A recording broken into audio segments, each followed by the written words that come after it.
We're using the Arlon SLX wrapping film, so it's a very good laminate, 7 to 9 year outdoor life. Should be good to go for a long, long time until you start mobbing this thing. Smacking it against rocks and trees. That's right. And then we know where to take it to get it fixed, right? Come on back.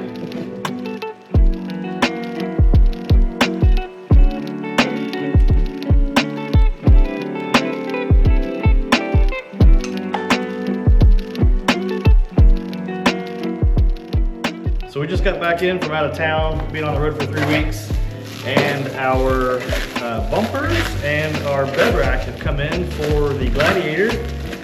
Popping this open right now. This is our front and rear bumper from Hepta Manufacturing in Utah.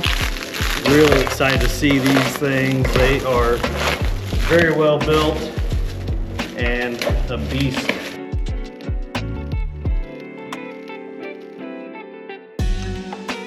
So we just got the Jeep Gladiator back from the wrap shop. It's looking really sweet. We found out when we bought this Gladiator that we did not get the trail rail system that goes in the bed.